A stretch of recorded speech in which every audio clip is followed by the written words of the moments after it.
Hello, good evening, and welcome to the Sunday night breakdown on a Sunday. Woohoo!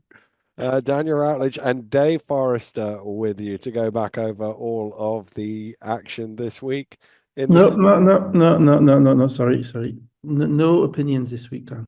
No opinions. We will have a correction. I need to clean up on aisle me. I did, Alex Beltner was refereeing the game last week that I had a big rant about. For some reason, I thought Josh was doing it. I had in my head. I should have gone back and checked. So that game last week had a 15.5% chance of oh, of having a colorblind referee, given there was one female and two males. The 22% chance was the week before Surrey against Bristol. was that biological or transitioning? Good start. No, let's not go with that. It's X chromosome. No, no, I've decided that given that the richest man in the world doesn't feel it appropriate to offer an opinion, with the Washington Post, I don't see why I should give mine on various. Okay. Democracy dies in darkness, Dave. Yeah, we're a field of neutrality here. I'm just going to Yeah. nod along and say he's good. He's good. Throw in a few incredibles, far too many wows, and that'll be the end of it today. No, anyway. Let's Wait, and start. also before you Yeah, start, you can get my medal for me ready at the end of this because I've yeah, watched a ton of meaningless basketball today. yeah, And my yeah. head is More than I have, fucking that's to be fair. absolutely done with it. Actually, before we start, the other thing is I need to make my declaration of a bottle of wine and a bag of squashies from this week. Thank you, people. Yeah, I mean, it's you're almost soliciting it. Well, almost. If No, people want to send me more, give me more free I'm stuff, that's trying. fine. I just hope you're declaring it if I'm, it's I'm declaring it here. This is my register of interests. yeah, as I say, income tax, all that, Mhm. Let's not get HMRC involved. Right, let's I'd be start on. amazed if we have any HMRC subscribers, It wouldn't surprise me actually, Well, knowing our audience, Dave. Let's start on Wednesday night in the non-red versus green game, the black versus green game. Leicester Riders 89, Surrey 89ers 76. it was going to Uh, happen. yeah, yeah. 99 Uh, against them. so Leicester started 14-9, but Surrey with an 11-0 run late in the first quarter. Uh, Took the lead 14-20. They started all right, sorry. Yeah, that's the start. A little bit flat, I thought.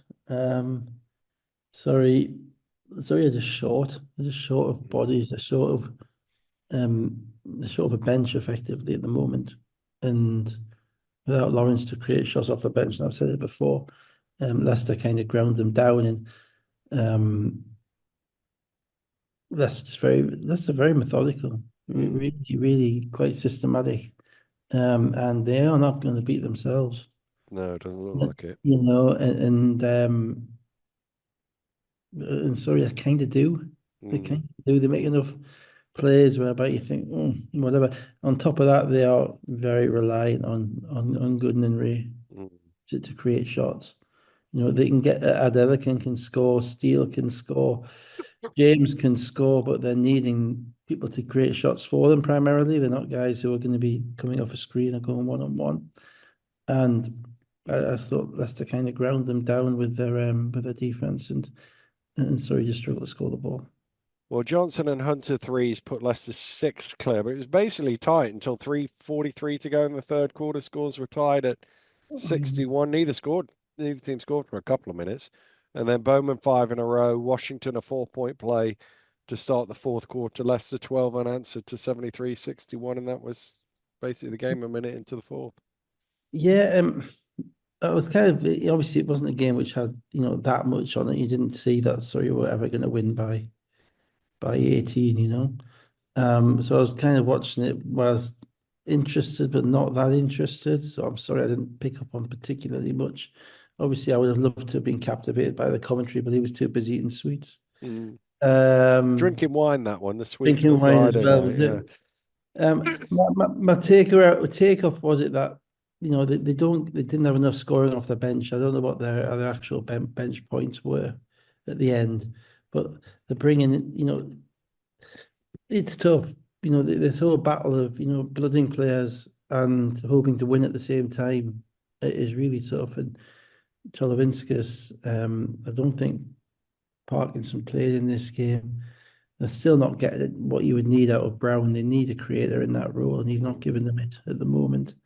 Um, and then you kind of your first guy off the bench is kind of Theo and then Jordan Hunt and mm. they get you look at them and they don't look as deep as some of the other teams. And last year they were as deep as anybody. Yeah, yeah, yeah. And I'm looking at them, I'm thinking they're relying on the best game from everybody Mm, to be at this level. And so bit of a chastening, I think chastening thing for them because Leicester didn't play particularly well offensively in this mm. game. You didn't get the impression they were going all out. Um, in comparison with, for instance, the game on Friday at Yeah, Bristol. yeah, yeah, You know? yeah. And so yeah, I kind of fear for Surrey. I think I don't know if they've got resources to find somebody else or to find another guy. They announced Bakali, but I don't think he played. No, Bakali is he was suited but didn't play. yeah, but he's a 7 footer. I'm not sure. Generally, the answer in British basketball to a team having problems is not a 7 footer. Mm, That's somewhat harsh, but it's generally to kind of be able to match up with the quickness of other teams. But overall, I'm afraid this was quite a forgettable game, mm. I thought. And I Well, thought let's move on then. Bowman 5 of 7 for 14 points. Hunter 13 points, 12 assists. Johnson 13 points. 50% field goals, 13 of 34 from three. Hmm. Ray 17, James 15, Gooden 12 points and 8 assists. Let's stay with Leicester and go to Bristol. And Bristol Flyers 101. Leicester Riders 105 after overtime. Red v Black people. Not too bad for me, but suboptimal. Oh, Dave, new shot clocks. We have a new 15.9 venue. Do we? Wow, Yeah. you're ahead of me. I didn't No, see you it. didn't notice the show. They're on top of the Then basket. what about Bristol? Bristol, I bow to you. Mm. My goodness, That was the first thing I picked up on. I was like, ooh, new shot clocks. I'm not gonna. I watched four. It was 4 games on Friday night, so Mm. and I watched them all by like midnight. So probably didn't give as much detail to the surroundings otherwise, but actually gave quite a lot of detail to this game because I thought it was a really fascinating game. Moving forward. There was not a lot in this. I was going to scoot forward, other than picking up in the middle of the second quarter the bit of holding and then not letting go between Johnson and Shelton. Then the coming together with Walsh running in and Shelton pushing him away, sort of caught him in the face, and then Well, the the, refs got that 100% right. I I thought thought that was pretty they good absolutely actually. got it absolutely right. They got the unsportsmanlike on Shelton, the technical on Walsh, and the initial foul on whoever on Johnson. Shelton. Sorry, The first foul was on Shelton as well. He got 2 fouls in that yeah, place. Shelton knocked the ball. Yeah, when you was Shelton knocked the ball out of Johnson's hands or the other way around or something like that. They were Anyway, fighting for the rebound, I think it yeah. was. So yeah, but the technical on Walsh and the unsportsmanlike on Shelton, I thought were spot on. And maybe they don't need replay anymore, guys. If you Mm, keep getting it right, maybe, you're not yeah. going to get replay. So start getting it wrong again, please. Mm, Um, I thought the speed of this game was really good, mm, but it was kind of contrasting in styles. Because Bristol are very much of the Cheshire ilk. It's going up, whereas Leicester are, as I say, more methodical, and that bore itself out in the biggest stat of the game, which was on basically the same amount of made field goals and foul shots. Leicester had 27 assists and Bristol had 14. yeah, yeah. And you actually see that in the style of the game, of the way that teams play. Bristol are not shy in putting the ball up. Anybody who's open is going, and they have some you know talented guys. Um, I thought the one thing about the first half in this game, I just thought it was kind of an Evan Walsh, Blake Bowman stare off. Yeah. Because obviously Bowman came in and he just went ballistic at like 30, Mm, about 4.5 minutes. In the meantime, Walsh was playing like he was playing against his old team, which he mm, was, and basically doing exactly the same. And those are two guys who do benefit from speed of the game.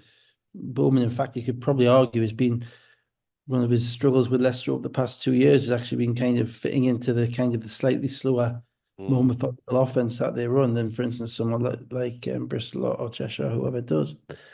But if it was a struggle last 2 years, it probably doesn't look like as much of a struggle now because he's Mm, really giving them kind of a real boost off the bench, and he's picking on people as well, which is good to see. So mm. if he sees someone who shouldn't be guarding them, he's attacking them. Um, Walsh the same. Walsh just attacking. I Yeah, mean, yeah, it's remarkable how impactful he can be, given that everybody knows what he's going to do. yeah, yeah. I'm not sure if, and there are times where you have games whereby, it's a struggle, but there's a skill in being relentless, Mm, mm.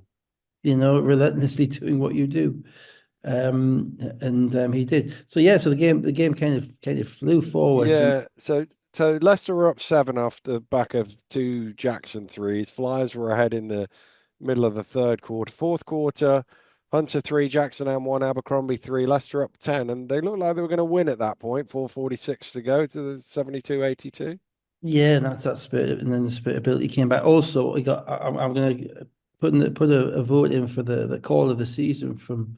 Is this? I've got this written down. Is this about to happen? 3:24. The foul on Hunter. Yes, I thought that was So so the first time just I've seen that call in 5 years in our league. just to explain it to the audience who haven't seen it. Basically, Hunter's got the ball in the backcourt, bringing it forward for Leicester. He gets ahead of his defender at about the midcourt, and he sort of steps across in front of him and stopped as if to get him to run into the back of him and draw a foul. Um, now to me, because I looked at that and I thought, what is the foul there? Because the only signal was an offensive foul. So I was trying to work out what it was. He's obviously not setting a screen because he's dribbling the ball, so it's not a moving screen. It's I don't think it's on the cylinder principle because that talks about arms and legs being extended, and the back side is part of the cylinders, and the contact was at the back. I couldn't work out what the actual foul was. Well, that might be on the FIBA rules, but that's a call that the NBA has been very big on for the last Mm. couple of years. And basically, Johnson is entitled to the space in front of him, as he's running back down the court. Defensively, he's running back behind him. Now, I wasn't sure about the call until he saw it from behind, and he saw it from behind, and you see Hunter, basically deliberately steps Steps across. across in front of him. No, Yeah, which yeah. they're saying in the past has been a good play. Now I'm sure we'll have some refs tell us Yeah, yeah. No, what it is. it But was I one of love the those things. call. When they called it, I actually stopped. I went to the rules because, as I Yeah. say, there was the only signal was for an offensive foul, and I was trying to work out. So what actually is the foul on that? Because the contact's from it's like somebody trying to do an insurance job on a car, isn't it? Yeah, You basically, break yeah, you break hard in front of the guy yeah. behind you, and then say it's his fault for hitting you from behind. But what I couldn't work out was It's how it's defined. what Yeah. what actually the foul was, because my reading of the cylinder principle was his backside is the end of the cylinder, so Yeah, therefore, but here's the thing, right? We've also seen calls whereby the on dribble handoffs. mm, I remember Darius, I think, got one last year when I was in the gym, whereby you're pivoting with the basketball in your hands and you yeah, stick yeah, right yeah, out. yeah, yeah, yeah, And the guy coming around on the screen it hits your backside. yeah, And the ref called that. And yeah, I had yeah. no problem with them calling that. So maybe is there not something about maybe the I backside couldn't see it. being I'm happy. I'm yeah. happy to I be mean, corrected because I yeah. couldn't work out what the foul was for. We're going. I think it was Harvey West, the young ref, who called it. Mm, So I'm going to give him. I'm going to give him some credit for that. mm. If it's wrong, I'm going to give him wrongly some credit. Yeah, So, yeah, but we're going back. We're talking about this whole cylinder thing has been It's been rumbling on for 30 years in yeah, this league, ever since Billy Singleton redefined it. yeah, yeah, yeah. Now, for all those who don't know, Billy Singleton was 6 foot, 6 foot 8, 6'7" straight up, 6'7", yeah, and probably 6'7" straight out as well. yeah, yeah. And used his ample girth at times Used to his create a lot of cylinder. space. Used his cylinder, yeah, probably more effective than anybody else. And Billy was one, probably one, I think he's still maybe top 5 all-time scoring Yeah, he's up there. league. So, without probably ever having a bit of paper under his shoes, Mm, never jumped. So yeah, so it's all a bit technical, but that was kind of something new, yeah. it was like something new. And I don't blame Hunter for trying because it's a skill that point guards have. Mm, He wouldn't be the first and wouldn't be the last. And in the no. past, certainly the calls have been made. But My initial take was it's a no call because I don't yeah, think the defenders committed a foul. but I can't see what the offensive player has done to commit the foul. I don't. I think there'll be something somewhere, some Mm, interpretation, maybe not in the rules about not the defender being allowed to run back down the court mm, and not being undercut like that. But we'll put it out there. yeah. And So then the some Flyers, text appreciated. yeah, yeah. The Flyers got 7 quick points to make it 81-84 with 2:27 to go. So let's go through the last Yeah, couple of minutes. Tennyson, a transition three, 142 to go, ties the score 84-84. not shy No, not shy. is our Not man shy. Alfred Lord. Yeah, Indeed.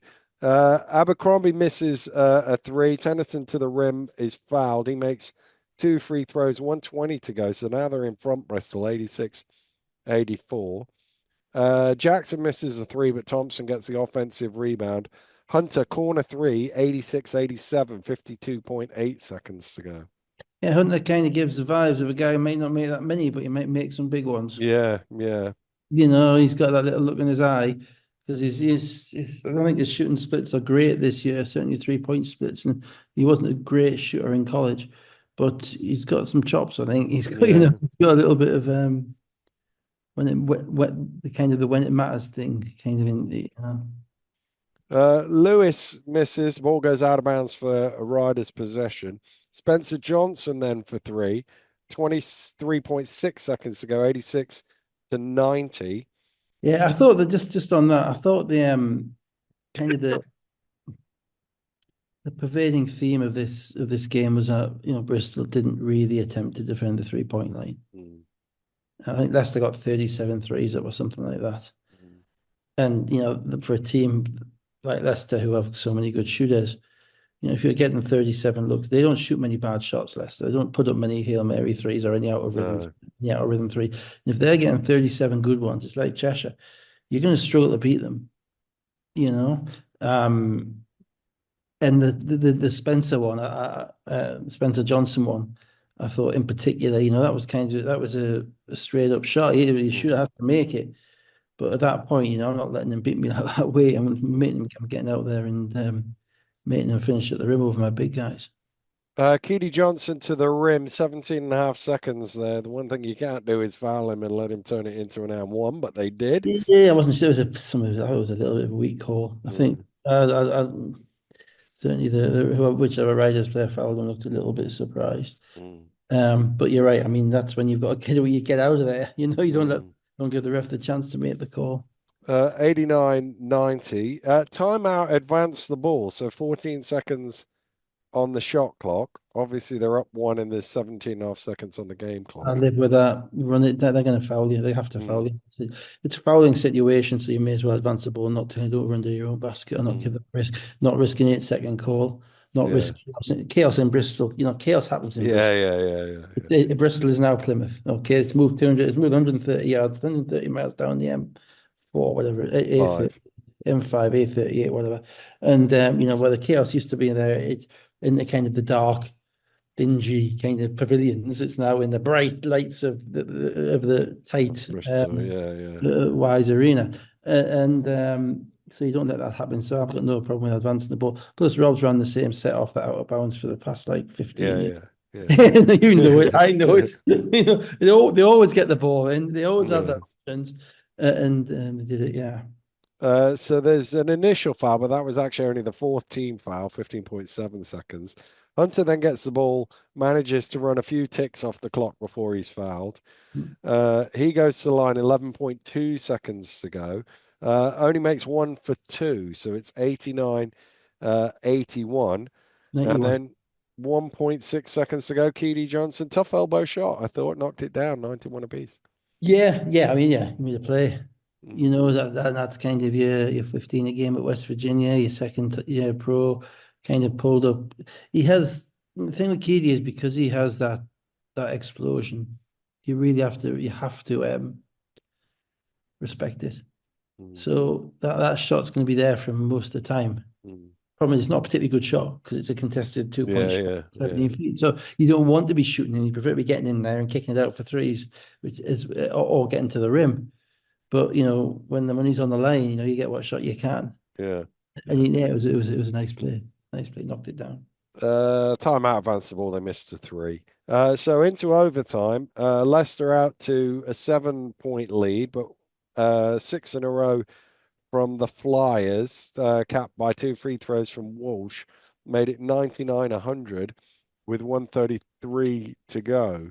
Yeah, it's rare. You don't normally get too many substitutions in overtime, but I think if I'm right, I think Walsh came in kind of in overtime in this game, and basically Andreas was just desperate to try and find some offense from somewhere, if that makes any sense. Mm. Um, I just felt that throughout I mean, let's just start off the overtime unperturbed, which is really impressive when you've just been nearly won on the road. Now, that said, at the end of the day, there isn't that much on this game. Mm. Both teams want to win, Yeah, but yeah. the pressure of losing is not great. Well, basically, unless Leicester lost by 22, it didn't matter. They were going to be Exactly. top of the group. Exactly. So, you ride the storm and you come back in overtime on the road. That's normally a big thing, but it's possibly just loses a little bit of its luster by the fact that ultimately they were playing the game. But they were playing to win. And, noticeably, Leicester ran with Johnston in their five at the end of the game instead of Wright. Mm. Gave him a little bit more size, a little bit more athleticism. So look out for that going forward a little bit as well. Bristol, yeah, they're a little bit Cheshire-y. Mm. They're athletic, they are long, they're probably a little bit more positioned than Cheshire, who are more positionless in relation to the way those guys play. So they have a bit more of a hierarchy at Bristol in relation to who's got the ball, who's moving the ball, who's going to do what. But in this game, I think to beat Leicester the way they play it, Bristol have to get contributions from everybody. Mm. And they didn't really get anything out of Sheffield in this game. Mm. He had 26 last week. I think he only had two or three in this game. Lewis on and off a little bit. So it was their guards really, Bristol, which carried them. The problem with that is that eventually, Leicester's going to clog the lane, and eventually you're going to start. It's going to be hard to get shots. And what happened at the end of overtime, I think what the key player was drove in and basically ran into a cul-de-sac. Yeah, yeah, yeah. 25, so is that right? Something like that. Yeah, so basically, Johnson missed a three. Flyers turned the ball over. I think that's the one you're talking about. Immediate foul. Johnson makes two free throws, so it's a 3-point game. Then they had another turnover, although they got it back on an offensive foul. But then Keedy Johnson drove in and he lost the ball. Riders ran some time and then made some free throws and were up five. And that Yeah, was it's basically almost like Bristol were better playing frantic when they were down. yeah. You got that impression because so much of this game is psychological. One of the things when I have people watch, because it's beginning to frustrate me that's not getting pointed out enough on the coverage. When people make threes and people make shots, immediately look at who's guarding them. Mm. Because we're in a world now whereby basically every team is running similar offense. It's dribble handoffs, it's screen and roll, where you have a big guy or another guy coming up to set a screen on the ball, or it might be a fake screen and a dribble handoff to the wing, whereby the guy from the corner comes up and gets on ball and the handoff. And what that means is the defense has to decide what to do, and they decide most of the time, if the players are the same kind of size in the offense, the defense will just switch, which is fine because then you're left one on one with an appropriate size matchup. But there are some times whereby because the screens come so quickly, one after the other, you end up with a big match done a little. Yeah. And it's happening more and more. And when you see Saw a that, lot of it today in Leicester, London. we saw Leicester London, and if you probably didn't see poor old Theo Hughes trying to match up with Taj Teague Mm. in Caledonia. What you find is the guys who make the shots that get made are ones where the guys are comfortable shooting threes off the dribble. Why are they comfortable shooting threes off the dribble? Because they know they've got a mismatch, right? Now, why does that make them comfortable? That makes them comfortable because it means they know the coach isn't going to cuss them out if they Yeah, miss, yeah, yeah, yeah. right? It's entirely psychological. They know that's their moment, that they are expected to score then. If Prentice Nixon's got Malcolm Delpeche on him, right? If Mike Akara's got Mike Ocherobia on them, he's expected to score. Mm. No one's going to be telling him off for taking a step in, a step back, and shooting it in rhythm. Mm. And they're the shots they make. Mm. Because they used to, and the amount of times I saw that this week, it's probably more than more than I can kind of recount, really, or recount. Recount, that would be different. More than I can recount. And it's just so noticeable. The key is to try and get a mismatch to get an advantage for your offensive player. And then is can the defensive player um, kind of fight back? Mm, Can they manage? And a lot of these games, Tennyson in particular is a great one. When Tennyson sees someone who's not meant to be on him, he's putting it mm, up, right? And you have to recognize that. Leicester guys not quite so much because their movement is all about getting the opposition in rotation. So getting mm, them around and making one player leave another player, and then getting the extra pass and moving the ball quick enough to get the open shot. But in this, for future, watch it. Everybody, don't just look at the guy who makes the three. Look at the guy who's guarding. There'll be a reason why he's made it. mm. So I've managed not to write down the scores for this one, so I've just called it up. Bear Okay. with me.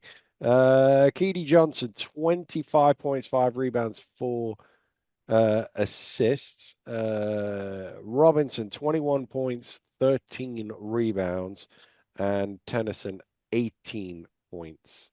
And for Leicester, Jackson, 9 of 14, 27.7 rebounds, 4 assists.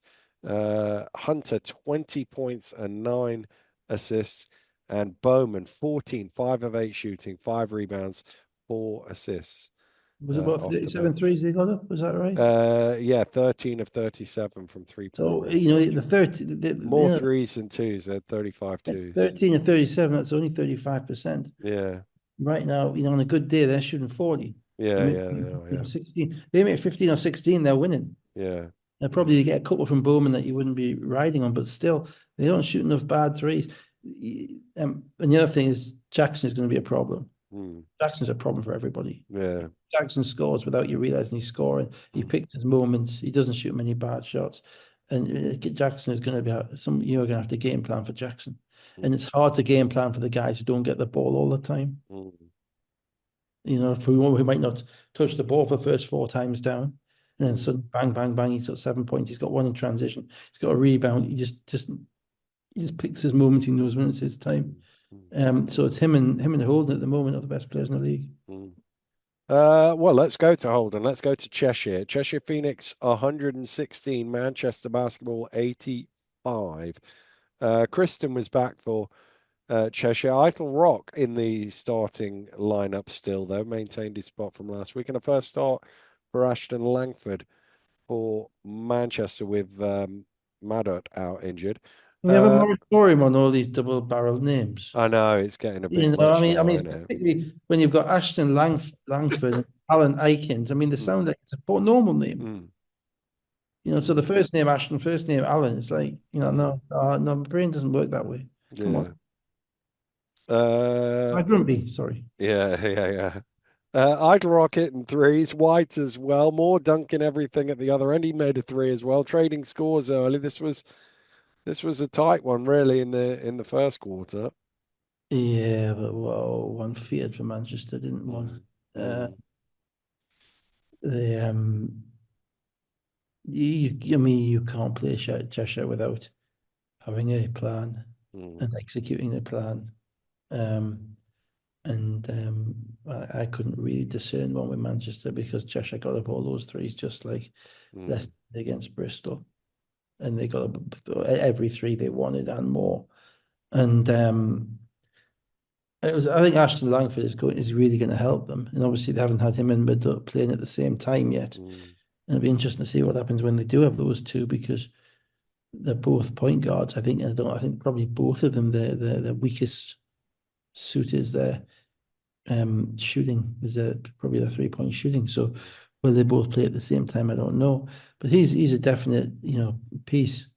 Um, but Cheshire, it was a team who knows what they are against a team who really at this point doesn't have a clue what they are. A bunch of talented guys trying to figure it all out. yeah, yeah. There's reasons for that. Obviously, they're a Manchester entirely new team. Cheshire are a team that's been put together with people who played in the league based on the system that's worked for the past 18 months, Mm, basically. And are playing in very specific ways. mm, And particularly They know that there are certain shots that they are not only allowed to shoot, but they are expected to shoot. Yeah, yeah, That's basically if you're open. yeah. Well, Manchester had an 8-0 run at the start of the second quarter to make it 29-30, and then Cheshire went on a 20-5 run, and that was basically it. They totally blitzed them in the second half. Yeah, I didn't watch the fourth quarter. I just had enough. Um, Did you see my excellent chucker duck? I was pretty good on that. I really didn't know because I was I close. remember your failure to endorse Chuckaduk last year when last year's CEO may not have been so keen on it. I'm seeing some kind of media kind of Trumpish tendencies here. Oh yeah, oh You're yeah. going with the wind here. I've Um, always, yeah, I'm a big fan of Randy Duck, so I like chucker yeah, duck. absolutely. Quack, quack. Yeah, 47 points, wasn't it? 40, 49. 49 against Shelley. Mm. Um, Randy Duck, for those who don't know, was a basketball player. This is where chucker duck comes from. Yeah, It was when he was at Brighton and Nick Nurse was in charge. They invented chucker duck. I think they put an actual, if I remember rightly, they put like a little paddling pool in the middle, no water in it, and the idea was to throw it into the paddling pool. yeah, and so Nick Nurse has accomplished many things in his career. He's won the NBA championship. He coached in EuroLeague, but his most lasting accomplishment for British Mm. basketball is Generating money generating money through mm, little kids throwing through ducks to throwing the them court. plastic ducks. I Yeah. didn't say I will, however, future look at what I think you should maybe have some form of laser guidance in yours. I think you Mm. should. Yeah. Well, I, it was much better than my two previous guys. well, That's I'm thinking maybe kid someone in Cheshire at Ellesmere Port, not maybe find you a drone.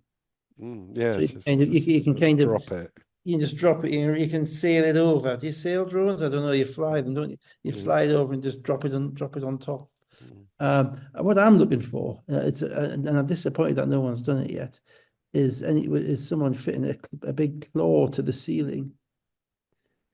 So we have a game whereby you have the mechanical claw that you have in the Toy Story, Okay. and Yeah. Drop bring it it down on the down. claw and try and kidnap said ducks. Yeah. Now, Yeah. I do think there's a bit of space in the market for some ingenious ideas. Do well to keep that in a 2 minute. This is the guy that doesn't want the games being any longer, and Yeah, he's putting giant claws in at the end of the third yeah, the quarter. claw. I mean, that'd be a different thing. No, no, anyway, I didn't see that. But All no, of that was much better than the second half. I think you were should have there. been Did anything interesting yeah, happen? no, nothing interesting happened. So Holden, 21 points, 8 rebounds, 6 assists, 6 steals. Kristen, 20 points and 5 rebounds. Eitel Rock, 7 of 10 shooting for 18 points, 4 of 5 from three. They were 15 of 37 for three. Yeah, Cheshire, 53% field goal, 19 second chance points, 22 points off turnovers. basically Everything they want. that's their script. Mm, That's their script. If they get all of those stuff, you can't play with them. You can't yeah. run with them. You just can't because they're not awful defensively. Mm, They're long, they're decent positionally. White in the middle is decent positionally. They don't give that much up away. There's times they get a little bit sloppy, um, but they've got a lot. They do attempt. It's not just run and gun. I don't want to get yeah. I don't want to kind of sum it up wrong. They do attempt to defend because they run off their defense. Mitchell, 21, 6 of 9 from 3 point range. Moore, 17, 8 of 11 shooting, and KO and Ashton Langford, 11. Well, Mitchell might be the purest shooter we've seen in a long time. Mm, mm. Yeah, I think he's another 6 and 9 tonight. Yeah, he was. Yes. You just and because he's kind of got that kind of again going back people a man called also played in Manchester, a man called John White, Mm. I thought Manchester. you were going to go there. Because he was probably 25 years ago, played with Dorsey and a Mm, couple of others, and played for London Leopards. And John White was also kind of 6'6", shot above his head. Mitchell's mm. 6, probably 6'7", shoots it above his head. He's not as elastic as White. White used to kind No. of fade away and shoot it from ridiculous angles and that type of stuff. But he's kind of very fundamentally sound, Mm. very drilled in his shot. You feel like it's going in Yeah. single Yeah. time he lets it go. And the final game on Friday, London Lions 81, Surrey 89 to 69. Taylor was out, so Goodwin was starting. Surrey actually started this game all right. 13-2 run on their way to a 10-point lead in the first quarter, but an 18-3 spell around the first quarter break, and London were on top and starting to move away. Yeah, London are just this is just pre-season for London. Again, they beat Surrey up with their size in this game, Mm. and again, um, and they got good minutes out of Flood as well. Yeah, they did. Yeah, yeah, Come off the bench as a guard. They didn't have Jordan Taylor play. yeah. Brisker made some Um, shots as well. Briscoe made some shots, but I like what they got out of Flood, and the big guy that the guys were talking about on commentary, Hadzabegovic, is interesting. Um, you're gonna have to be able, you have to game plan for him a little bit because he can pass, he can cut, and he's quick. But the question is, I'm not sure he can shoot well enough to kind of be the high post facilitator that they need. And then they bring Ovi off the bench, which really helps them as well. Um, so you just think everything's hard. They're playing hard, they're competing, they're in games, but they do require some of that, be it Ray or Gooden to make shots out of very little. Mm. Um, they don't have the kind of the ball movement they had last year. They don't have, as I say, they don't have the wings. They really don't have the wings. They're struggling on the wing. I look at Mohammed and I look at Quinn Cooper and Paddy at Wang, those guys they had last year. They got killed on the boards in this game by London. Yeah. Yeah, I looked at it. They shot the ball. The crazy thing about this game was, so it never looked like they were going to win it. Yet their shooting splits were far better than London's. Mm. So they're executing. They're doing the things that they can, but I think it is almost a physical thing in relation to whether or not they can, keep up with these teams. Mm. With a 6'10", a 6'10" Delaire, 6'11" had to pressure the 6'6" guys on the wing that London have got. The one thing that Bozic is doing, you can see he's kind of piecing it together Mm. bit by bit by bit. And he's using these games he's using these games to find out, what he's going to get out of Adebayo when it matters, what's he going to get out of Sandy when it matters. Um, how can he play? Which guys can he play together? Which guys, what's he going to get out of Flood? And is Goodwin going to get in a rotation when they've got a full squad? And he's doing all that stuff, and you can see it. But the one thing he doesn't kind of stint on is their defense. Mm. He doesn't let their defense slide. They might lose because, to be honest, frankly, offensively they've been pretty ugly in the whole 6 games they've played. Mm. Rye's only played in like 2 or 3 of them. Mm. Taylor's only played in 2 or 3 of them. The spacing has been, basically Adebayo was a non-shooter. Sandy's yet to prove he's a shooter. Hadzabegovic is a bit of a non-shooter, so you're not getting much space in that line. So what you do, you kind of you try and clamor, you just collapse on them on the rebounding Mm. and beat them into the dust, and that means you have to defend and rebound. So I thought they did quite well. There are some interesting pieces there, but he's at the moment he's just figuring them out, Mm. figuring out how he's going to use them and what his rotations are going to be in the games that really matter. Mm. Well, they had an 8-0 run late in the second quarter and a 10-0 run early in the third, which basically finished the game. It's the O's. Yeah, it's the They O's. weren't fast runs, or they weren't kind of 8-0 in 55 seconds and 10-0 Yeah, in a minute. It was over 3 or 4 or 5 minutes. yeah. And Similar that to the Leicester game we talked about a yeah, minute yeah. ago. I mean, that's when you're stifling teams. And when you're stifling them, that's how you know you're going to win. Yeah. So that's what impresses me about them at the moment. They are competing. London, they're competing on every play. Adebayo is interesting. Mm. Very very unusual to find a British player who has the kind of the level of defensive intensity that he does without committing dumb fouls every 3 minutes. And that's one thing he doesn't do. I think he's very, very raw though. So whether he'll be able to play much in the games that matter, we'll see. Delia, 20 points and 10 rebounds. Brisker, 20.6 rebounds, 8 assists, and Mm. Flood 12. Adelican, 17 and 10. Ray, 16 points, good and 13. So, oh no, there's one more game on Friday. I was about to say, let's go Well, on to yeah, it was Sunday. actually the best game. One more game. But yeah, we've gone through the chaff. Let's get to the Yeah, wheat. yeah. Sheffield Sharks 82. Newcastle Eagles 84.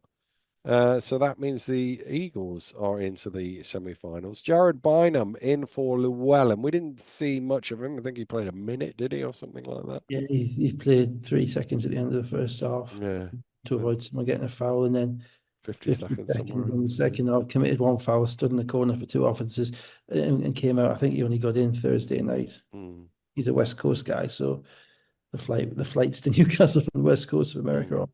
aren't necessarily direct. So I thought that was sensible. You know, you've got to go with the guys you've got that have got Uh, you there. a lot to get through late on in this one. It sort of ebbed and flowed. Sharks went up 7 early. Eagles were ahead 9 in the third quarter. Sharks back up 8. Sorry, in the I second mean, quarter. yeah, I mean the What do you want basic. to pick up before we get to the end, Well, I Billy? mean the first 3 quarters was basically Akaro v Chapman.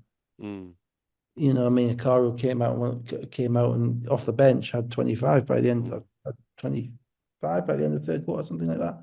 Just knocking down threes comfortably, just playing with a lot of poise, I thought.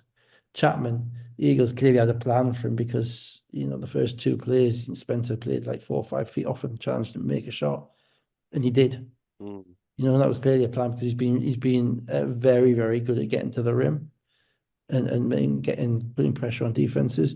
So once he starts making that shot, he becomes very difficult to guard as well. And I thought everything else was, as you say, I thought it was I thought both teams actually, it was quite a well coached game. I thought both teams were ready for each other. Some of the stuff that they took away. Newcastle very much were, again, it's a bit technical, but when you have a screen and roll, generally the offensive team is going to have an advantage because one of the defenders is going to be screening. For a split second, there's going to be a 2-on-1 where the guy's coming off the screen and the guy who set the screen is rolling towards the basket and the guy who's defending the screen is coming over the screen and is out of the play for a split second. And it's how you defend that 2-on-1 for that kind of 1 second, which really matters. There's a number of things you can do. You can bring another defender in from one of the wings to kind of come in the lane and stop the big guy getting the ball into the basket. If you do that, that opens up the shooters on the other side. That opens up shooters for the pass. And then somebody has to rotate out to them, and then another pass, and you've got to rotate back to that. What Newcastle did in this game was they actually defended it 2-on-2. They didn't help off those shooters. So early on, in particular, Chapman in particular was able to get, and Nixon was able to get to the rim, and they were the guys who were putting up most of the shots because they were thinking, well, they're not putting an extra body in front of me. No one's rotating, so therefore it's on me to make the plays. That's why Routinho never really got into it much. Groves, they basically face guarded, so he didn't get into it much either. So it was very much the guards who were doing what they were meant to do for Sheffield. Sheffield were playing that kind of mixed mismatch of kind of big and small. You know, they've got Ocherobia at one time, and then suddenly you look along, and then it's Groves as a centre, then Jamel is the centre, and they're getting smaller and smaller, and they're mixing and matching as they're going. And Newcastle are different. They're a different team to guard Newcastle because they are actually probably the most, them and Caledonia at the moment, probably the most patient teams in the league insofar as running their sets. They're running their own set. It's about dribble hand off one way, dribble hand off another way. You know, you can see that they're not looking for options really early in the offense unless it really presents itself. So Sheffield stayed quite disciplined with that as well. But I thought two things. One, there were a couple of weird calls in this game, a couple of weird calls. One, Jamel Anderson got a second foul for standing there with his hands behind his back. I don't know if you saw that from Trying to the remember it camera. now. You don't remember it? Well, he took a charge. Yeah. Well, it wasn't a charge. He just said it, just kind of leaned into him and he bounced back, and Jamel Anderson got a call for a second foul, which was quite important because he took him out of the game for the rest of the first half. There was a weird one in the third quarter where Spencer stole the ball in a fast break and got fouled. I don't know if you remember, pass across the court and Spencer got in front, stole the ball, and there was nobody else there, and it had to be unsportsmanlike, and it wasn't. I'm like, wasn't from in front. It has to be. There was nobody else there, but it was quite an intense game. And as you say, it got to kind of the end of the third quarter, and you weren't quite sure who was going to win. Biggest thing that happened at the end of the third quarter was that Delpesh made a block on Chapman, and then a second block. And on the second block, Chapman went down. That ruined Yeah. the game. clutching his lower leg. Hard to say. I assume it was a Very cough. calm. I assume it was it must have just been cramp or something because he ended up coming back into the game, but he was out for a period of time. It was weird, wasn't it? I mean, Yeah, it was weird because you were looking at the way he walked off, you thought he's he's either done. Yeah, pulled or torn calf muscle or something like yeah. that. And I think he came back in and played from last 5 minutes. He didn't play tonight. Mm. There was no reason for him to, but even so, and it's difficult to know what that would be to be so immobilized. Yeah, He yeah, coming yeah. up court to come back. But anyway, he never scored another point, probably after about the 7 minute mark in the third quarter. Mm. Um, and that was, I think ultimately that was just about, it gave Newcastle just enough, despite the fact that they were really stretched physically at the guard spot because they basically cut Llewellyn and didn't have another one. But Newcastle were just able to kind of hang around long enough.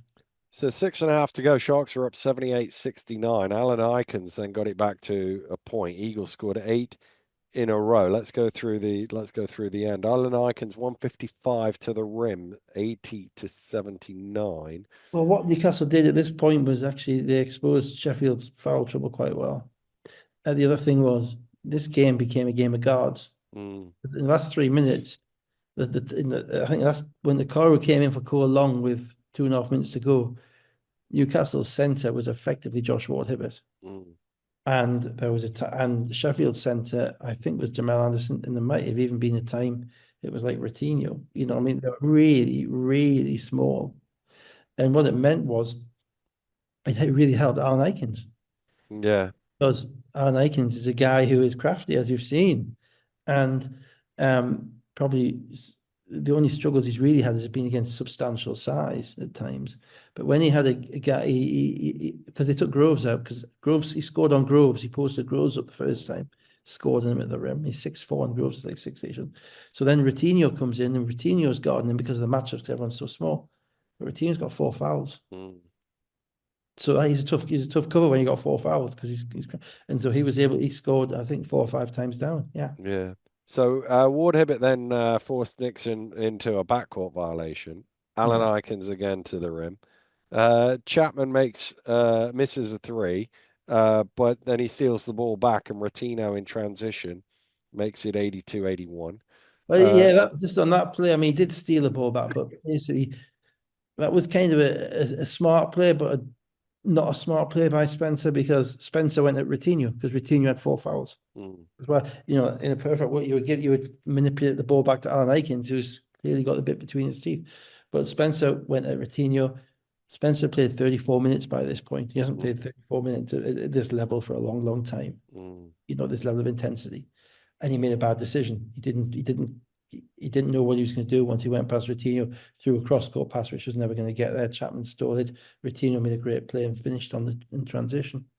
38 seconds to go. If it ain't broke, keep going to Alan Ikens, 82-83. He kind of did it himself, didn't Mm, he? mm, You know, I mean, he waits for everybody to get out of his way. He's really unusual because you know nowadays you're telling people, you know, go off the catch, attack, you know, attack, kick, drive the middle, kick mm, it, and he's kind of waiting for everybody to go the way. He's kind of just you go over there, you go over there, and then suddenly boom, boom, and he's got about 3 or 4 um different moves, different kind of little fakes mm. and running hooks and that type of stuff. Um, which Sheffield basically couldn't find a way of guarding. Obviously, they didn't have Ocherobi in the middle to clog it up. Yeah. No, so he's realizing that the rim is there. Yeah, he made a nice little running hook. 27.8 seconds to go. Spencer's foul. That was the first foul of the fourth quarter for the Eagles. Timeout. Out of the timeout. Chapman gets to the basket but misses the finger roll. Yeah, Uh, again, it was a good look. You know, yeah. he wasn't the same after he came back. You No. can't tell No. me he was. You know, he's been making that shot ever since he got here. Yeah. And Uh, 19 seconds to go. Spencer 1 for 2 on the free throws. Missed the second to live ball. 82-84. 11.9 seconds to go. The ball's knocked away from Chapman. It would have been an Eagles ball, but there was a late whistle for a foul, and therefore it's a oh, shot. yeah. Did you see? What do you think of that call? I wasn't sure. Well, I'll I tell you what I wasn't thought. I'll tell sure. you what I thought, and I'm not, and this isn't black and white tinted Mm, glasses, honestly. I thought what the baseline ref JP may have seen may have looked like a foul, may have been a foul, but I thought the other two refs Mm. studiously ignored Chapman hooking Spencer with his left hand as he dribbled All past. right. Oh, I didn't think that. I definitely, whatever No, I thought it wasn't that, Dave. no, well, go back and watch it. Go back and have a Yeah. look. His left hand come around his waist because you see all the Eagles guys are doing that. I thought it was an unusual one because he wasn't hooking it to kind of spin him or get around him. But Mm. it was a funny thing he did with his left hand. But anyway, they called nothing. Anyway, yeah, fair enough. So it's a Sharks ball timeout. Obviously, they'd be thinking about overtime here because they needed technically to win by 6 to qualify. Although obviously, They needed to win. They win two if games. they'd won, then they'd only need to beat Manchester. But just Yeah, throw out my overtime point shouldn't count yeah, in situations like this it's correct. rule again. It should just be 0, and therefore you take it out. But I it did disagree. It should be probably one. should have said it in the game that went to overtime rather. I think it should be one to reward the win. I think it should be 0 because it was 0 at the end of the 40 minutes. But there we Okay. go. Anyway, where are we? Nixon way overcooked a 3 Knight with the rebound. He was Yeah, fouled. that was kind of a bit of a Hail Mary shot on the road, Mm, wasn't it? I mean, they yeah. kept looking for that shot, but that's not really Nixon's. Nixon's shot is stepping back off his left to his left more than curling to his Mm, right. It's a mm, harder shot for him, and he overcooked it a long way. yeah.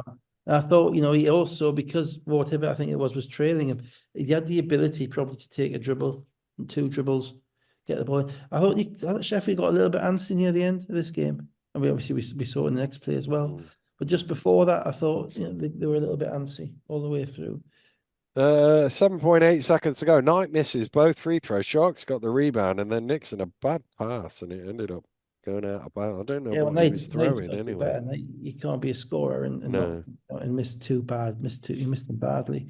Mm. Um, but again, Sheffield a little bit antsy. It was like throwing the ball across the court. It was like they almost didn't know whether they were going for three or Yeah, what they yeah, would. yeah. They just had there was a little bit of a what you wanted Nixon to do is just to go and Go. attack. Yeah, go. And you can't tell me that Nixon at Cheshire would be passing the ball in that Mm, situation. You know what I mean? So it's a mindset thing when you had 39 at Cheshire. It's a mindset thing. And as I say, they just seemed a bit scrambled at the end. yeah. Eagles ball, there might have been a foul. There may have been a layup. It didn't matter either way, really, to be Mm. honest with you. So Chapman 21 points, Nixon 15, Matthews 12, 5 of 7 shooting, 6 rebounds. Mm. Okoro 9 of 13 for 25 points. Alan Ikens 7 of 11 for 17 points, along with 13. Yeah, Long was a plus 17. He's an interesting guy because he can play the 4 and the 5, and you might even be able to defend some threes because he's quite disciplined. So when he's knocking down shots, he kind of fulfills that like Abercrombie role. Mm, Abercrombie's doing for Leicester. Um, but the other thing about this, it takes some kind of stones to do what Alan Aikens did. mm, To score 10 straight points in a must-win game when you're a rookie, mm, which is basically, when your team's down 9. Um, and it's like, you're constantly at the beginning of the season looking around for the guys who've got certain thing in their eyes as to, yeah, okay, I got this, we're gonna get this. And you see it in different teams at different places. But I thought this was a coming out for him because it was like, I'm going to make the plays. I got the ball. I'm going to find a way, and he did it without any of the rah rah. mm. It would just get down there. You could see the look, the focus look, and that's what you're always looking for as a coach early on. Which guys can I trust in the clutch? Who are my guys going to be? So that was a big thing for that told us a lot about him, I think. Um, and it certainly told Mark a lot about him Mm. in relation to, not going to be many games now where he's not on the court at the end. Yeah, yeah, yeah. Newcastle got 9 players who could probably all be on the court, probably 10 players who, the way he's playing them, could all be on the court at the end. If you take out Darius and Malcolm, probably only one of them could be on the court. Mm. But so he's going to have to mix and match. But Aaron Aiken's very impressive. That was a Uh, quarter. That was a it quarterfinal, wasn't it? was a quarterfinal, basically, yeah. Uh, 38 bench points. That's the most bench points so far this season, 78. Well, it helps when you bring in a Coro and Chapman off the bench, Yeah, doesn't it? yeah. Both starting quality players. are both probably top 10 players in the league. You know, I mean, from what I've seen, I was impressed with Chapman stepping up and knocking down those shots early when Newcastle were challenging him to do Yeah, that. yeah, yeah. That's no, he knows what he is, and he was talking a bit as well, and I like that. And Okoro just has this kind of lovely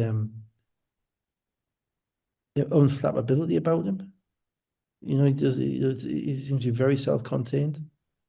Um, and when he's shooting the ball well, he's a really tough cover.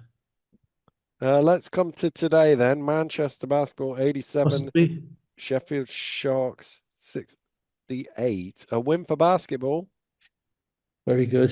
Very good. I've been waiting to say that for how long? for about 6 Yeah, I mean, weeks. so that's about 3 games which we had to watch. I had to watch, and none of which mattered a jot. No, no. I'm afraid Sheffield didn't have Chapman. They didn't have Charobia. Ocharobia. West played, I think, for the first time this season. He got some Yeah. minutes. It was one of the so I watched the Nixon, first half. Nixon wasn't in foul trouble. He only played 20 minutes. Yeah. You know, and the team has spent the whole third quarter in a 3-2 zone, Yeah. despite the fact that Manchester were making every 3-point shot going. You know, it really had the vibes of let's just get out of here. Yeah, yeah. Yeah. I watched the first half of this, and then when I got home, I watched the 17-0 run in the fourth quarter just to see if there was anything to glean from that. There was nothing in the first half. Manchester had a 12-0 run in the third quarter, and then, as I say, 17 points in a row when Sheffield got it to 4 points with 5:37 to go. This had smacks of a team that just desperately needed a win versus a team that didn't.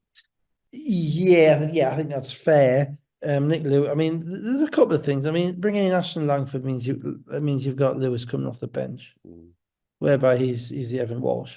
mm, You know, he's the ball's going up, but he can win you a game. May lose you a game, but he can win you a game because he's a talented scorer. What he's not having to do is to worry about dealing with all the other egos on the team and getting them the ball. And in that team, that's a problem. You know, if Nick Lewis, because it's taking Nick Lewis out of what he's good at. So that solidifies his role, kind of scoring sixth man, which is kind of where he's always been. And on top of that, you've got Jamel Anderson coming back. You've got Nick Lewis playing against Sheffield. You know, so there was a little bit in the game. Um, but I thought the giveaway for me was, you know, Nixon hardly played in the second half. He certainly didn't yeah. play in the fourth quarter. He played 20 minutes. Um, and then the zone. I mean, they played a zone. Sheffield started zoning with a 3-2 with Jamel at the top. 3-2 means three and three guys at the top and two at the bottom, whereas a 2-3 zone will be two at the top and three closer to the basket.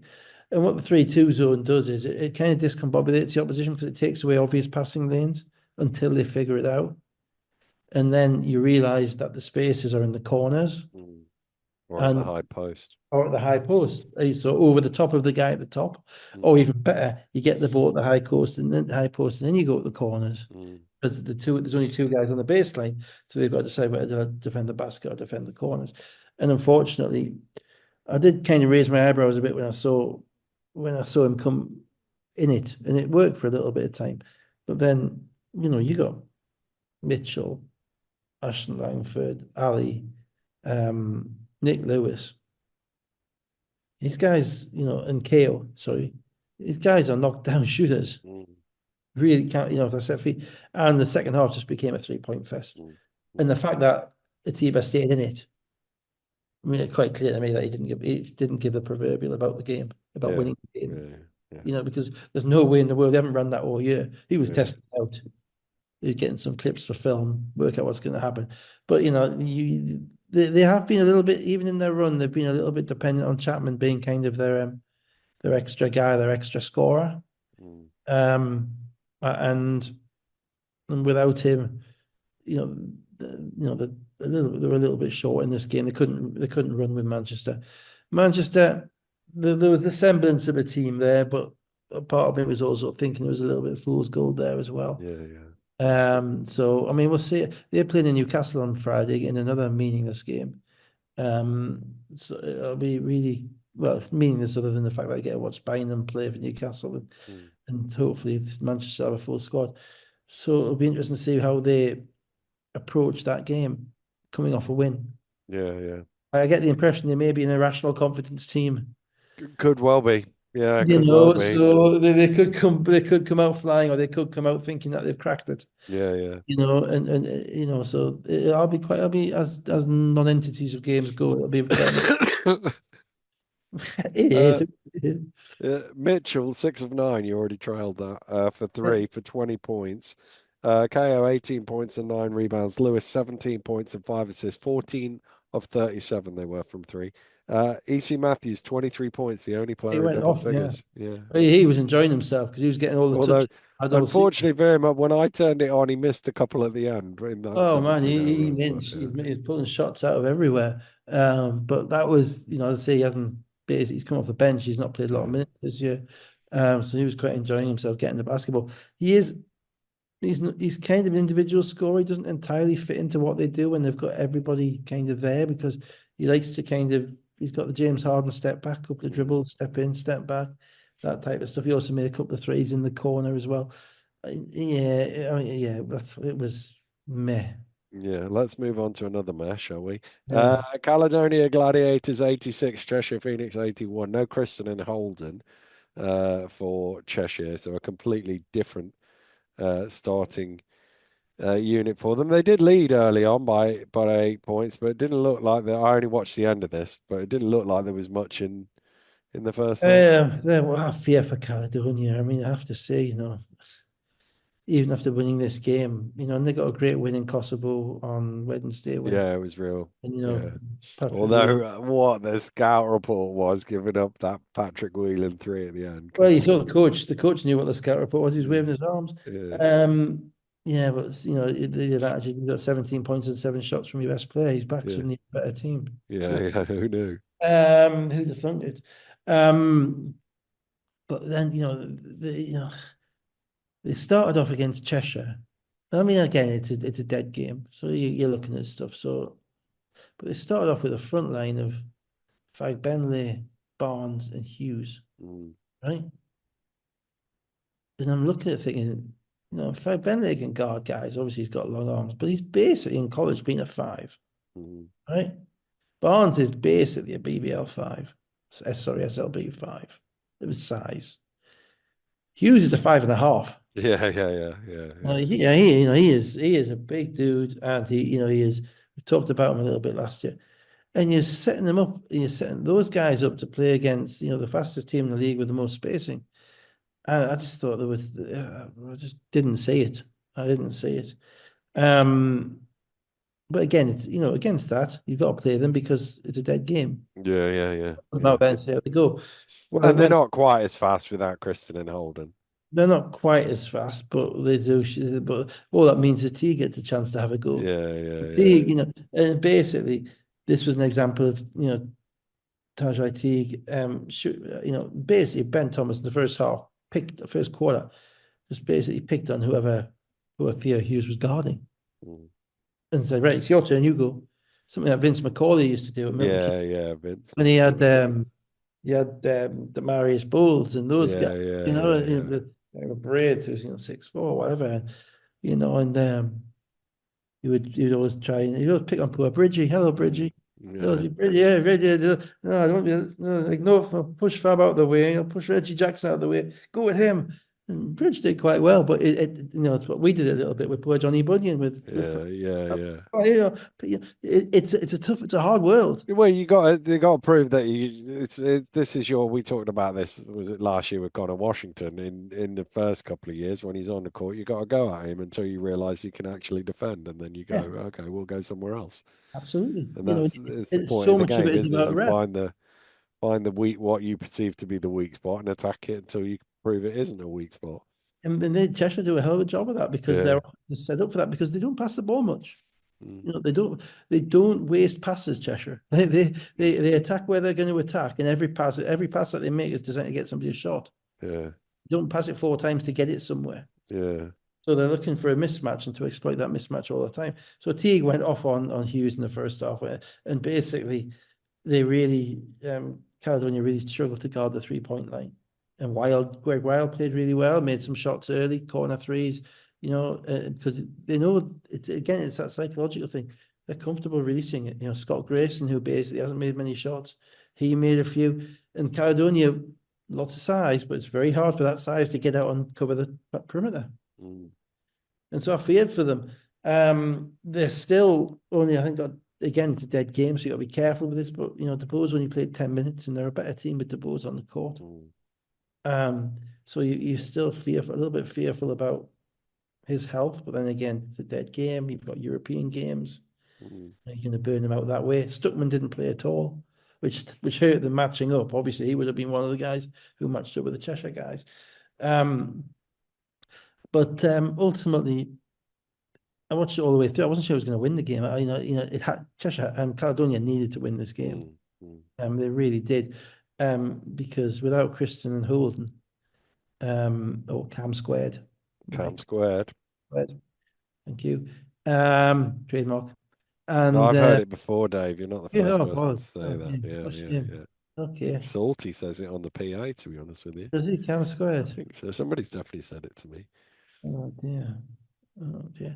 I mean, well, I'm just a little bit kind of slightly concerned what happens the next time they play at the Virtue Motors Arena and the announcer starts talking about putting the dance cam on. You imagine they'll be up in the middle of the court doing dance cam down. Probably do it. Probably do it. Yeah, well, it probably would be that lot. That team. Yeah, so yeah, and it got close near the end. Yeah, let's get to the end. So Wild hit a three, and that put them up, and that put they put Cheshire in front. And it could have been more actually, but then Austin got called for an offensive foul on the next play. What's Greg Wild's mother called? I don't know, if I'm honest with So you. it might be Beatrice. Beatrice Wild. Yeah, it could be born to be wild. Oh, I knew we were going somewhere with that. I just thought that now. Is that sad? I'm going to Yeah. ignore that. 2:16 to go. Barnes to the rim with the He played well, handball. Greg Wild. To be fair, I'm not saying he Yeah. played well in this game. He showed a lot of chops, and he's definitely He's definitely at this level, which is he hasn't played much. 79-79. Steal for Whelan, almost missed a three. Malcolm slaps out the rebound, and then he ends up making the three at the end of the play. 1:26 to go, 82-79. Ulf is then fouled. He misses both free throws, 79-82. Hill missed a three. Teague, not a great shot at the end there with an air ball. No. 26.3 seconds to go. Gladiators ball. They didn't initially try and foul. They tried to force the turnover. They eventually did foul with 11.6 to go. Onwas made two free throws, 85-79. Timeout advanceable after Rock got to the rim, but at that point you're in the free throw game, and Hill makes two free throws, and that was it. Yeah, I mean, it was ultimately, Greg Wild and David Olfer on the court at the end, and in a 5-point game, they wouldn't ordinarily be on the court at the end. And they've got injuries. So again, Ben was showing some largesse with his minutes and looking at the other guys and all that type of stuff. So ultimately, it's just in Caledonia, they need more. It is what it is. They needed to win, just needed to win for that their game confidence and their home fans. Without those two guys playing, and they were missing Stuckman, but you still worry for them. I mean, I still worry for them if DuBois can't get healthy to play. So Hill 21.7 assists, almost 16, Whelan 11, Teague 16, Scott Grayson 15, Wild 12. And finally, Leicester Riders 76, London Lions 62. No flood for London. Jordan Taylor was dressed but didn't play. But a risk. The flood was a risk, apparently. So the low scoring start. Lions did a good job, actually, keeping the ball out of Hunter's hands. And then Soko came off the bench for 8 points. And obviously they're 19-14 up at that point, London. This is the most interesting of the three games because, well, two things. I don't think Leicester have been tested to a significant degree in their first 6 games. I think the Bristol win was obviously big for them, but that was an up and down game. And the pressure was kind of off. I think the first win at London was a team that was ready to play against a team that wasn't. It wasn't even a team at that point. And I just think they've got too much depth for Surrey. And I don't think in either of those games they were particularly close. no, this is now like 4 weeks on for London, so that excuse is kind of gone. Mm. You know what I mean? And So Rye was back. I didn't mention that. Rye was Rye back. was Yeah. back as well. They're still Taylor wasn't obviously. Um, so they're still not being coached the way that Bozic will coach them when it matters. Mm. Nevertheless, they're a far more fully formed group. And I thought it was intriguing because I think it shows us a little bit as to where this kind of series and matchups are going to go down the line. Because at the end of the first quarter, I think Leicester had 2 3-point attempts, Mm. right? They had 37 at Bristol, albeit Yeah. Yeah. Yeah. one, they had two in 10 minutes, Mm. right? This goes back to your point, though, of Leicester don't just jack them up. Exactly. If the three's not there, they don't take them. Exactly. And then that is clearly something that, from my perspective, London had determined that we're going to take away. And London kind of have the tools to do that because they have some aggressive perimeter defenders and they have some size behind them, with Mm. we've talked about already. And so kind of the game that they played against Bristol was so different to the game that they played against London. And it's a third game in 5 days, so you got to give Leicester a lot of credit for Four that in as well. eight, 4 and 8. because they played last Sunday as well, didn't they?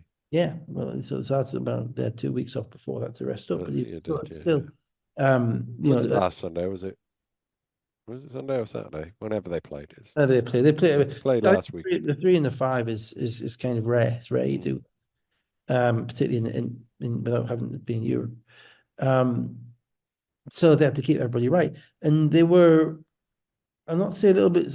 Leicester's starting five. I'm not saying a little bit spooked, but Thompson's going up against somebody bigger than him. That really hasn't happened yet. Mm. And so offensively in the first quarter, I thought they were a bit slow to start, Mm. and London's defense did trouble them. London's offense is still Mm. without Jordan Taylor. It's the pristine spacing and vertical threat of Josh Sharma is a long Yeah, yeah, is yeah. a long way away from what they are at the moment, and Leicester's defense is, as ever, bend but don't break. So we're not going to give you anything easy. We're not going to turn the ball over. We're not going to let you run out in transition, and you're going to have to do it. And with Thompson in particular, you're going to have to be pretty skilled and pretty careful in the way that you attack Leicester, because if you just run it in the middle, he's going to be there. Mm. He's big and he's active. He doesn't foul as much as certainly the big guys have had in the past, and so he takes up space. So he's a really positive. Again, sort of talking about the screen and roll. When the guard comes off the screen and roll, if he's there, he's defending 1.5 Mm. players, and he's Mm. doing really well at that. And he gets So his hands on yeah, the passes and time and stuff. So yeah. what you're going to see, what you have to see against him is you have to see people pull out the kind of the pull up jump shot, the Justin Robinson shot, Yeah. or the floater, or the running floater. And we haven't seen really much of that yet from anybody. So Mm. it's either it's head down and then you're running straight into him. And Abercrombie's got size, and then they come in with Brooks and Shelton, who've got size and energy as well. Mm. So they're not giving up much, in the rebounding. Whereas if you think of them where they were last year, they're pretty awful Couldn't get a rebound. team, and a Mm. horrendous defensive rebounding team. Mm. Um, and that's really changed a lot. And obviously Zach Jackson helps us a lot because he always does the right thing in the right place at the right time. And Leicester's bench has played together a bit more than London's. Mm.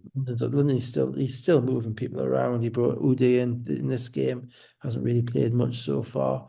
As I say, missing the two primary point guards in Flood and Jordan Taylor. Mm. But what was interesting also was that you know Dallaire struggled because London have had the same lineups as playing against the same teams as Leicester have, Mm. and Dallaire struggled, in this game against some of the size. He couldn't score as easily. Leicester defended him really well, whereas against everybody else, he's been going for 20 and 10. Yeah, yeah. Because he's got the extra size. And so I'm really looking forward to a little bit of cross fertilization, because my impression is that the 5 teams that what we've seen over the past 6 weeks is kind of 5 proper teams, put it that way, in Cheshire, Sheffield, Newcastle, Leicester, and Bristol. And then London and Surrey, Surrey missed Jalen Ray for 2 weeks, Mm. which is a massive, massive thing for them. London, who are kind of work in progress. Caledonia missed Patrick Whelan for 2 weeks. Then Manchester beat Manchester. Mm. So so my impression is that there's been slightly the games in the north have been slightly more testing and challenging. It's been more challenging um, format than it has been in the south. Mm. So what I want to see is, I'm intrigued by London, but what I want to see is a little bit of cross fertilization of these games, which is why it's wonderful that on Sunday the first game is Caledonia v Newcastle. Yeah, yeah. Really And is it not Leicester versus Surrey as well this wouldn't week? surprise me. I mean, how hard can it be? I I'm think sorry. Manchester are playing London on Oh well, Friday. that'd be nice, but just I mean, please, it's just so just to move on this game, Leicester's bench The basically. bench, Shelton and Washington gave them great minutes to put them in front. London struggling to score, and then Soko got his third foul. So Leicester were 11 points up, despite being 1 of 8 for three. Yeah, But I mean, and let's be honest, Washington will be starting on that London team that played today. yeah, I think he's backup point guard for Leicester. So it's a big thing. Leicester also 11 of 17 from free throws and 8 offensive rebounds. That helped. And then they had an 11-2 start to start the third quarter. They're up 20, and they never quite put them away, but London never quite looked like getting back. Well, London play hard.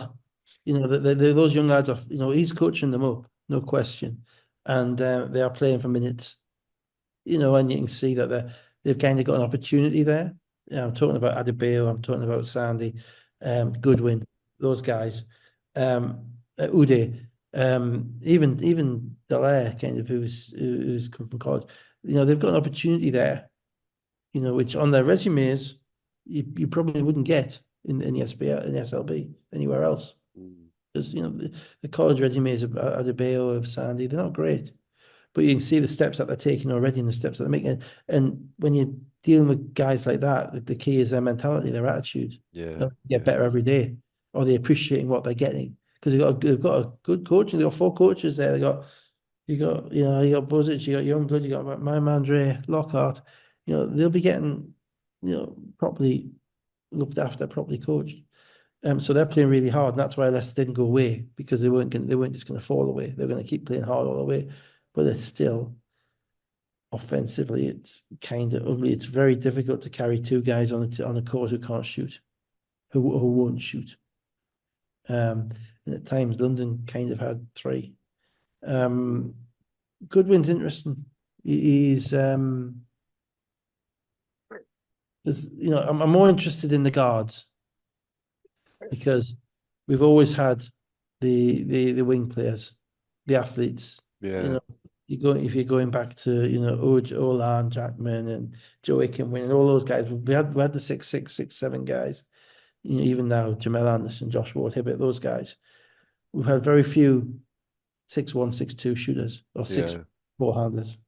Connor is a outstanding example, rare example. Pat Whelan, obviously, but so seeing a young guard who can clearly shoot it and clearly isn't afraid, um, getting a chance to play a little bit is interesting, because I'll be looking at it for the future of yeah, yeah. GB. And for GB at the moment, you've got Quinn Ellis in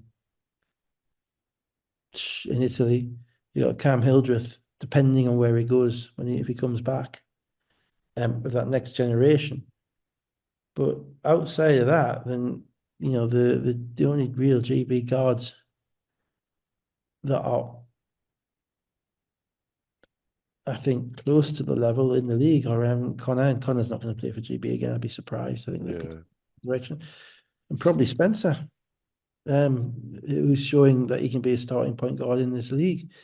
I, outside of that, Andrew Lawrence too old, Mm. too injured, unfortunately. Justin's playing Division One. Kyle Jimenez probably not going to have the size. And there isn't much else. Mm. So seeing guys, and particularly shooters, because you're seeing young shooters come through. We don't have many of them. We never have. No. I'm not talking about wing shooters who are 6'6", 6'7". We've had them, the Louis Sayers, the Fraser Malcolms, Mm. Jamal, all that stuff.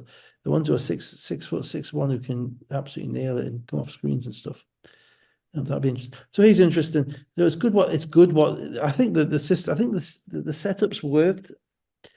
insofar as I like the idea of having the trophy games first. I really do. I think it gives more credibility to the league when the league starts because no one's got any excuse when the league starts. Yeah, yeah, yeah.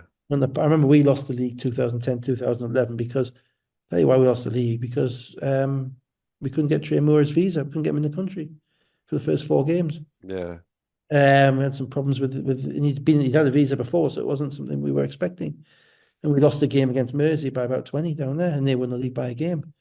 I'm not saying we'd have won it, but it was something outside of our control. yeah, yeah, It might have only been 2 weeks, but it's 4 games, and you start off 1-3 or 2-2. It's tough to win it.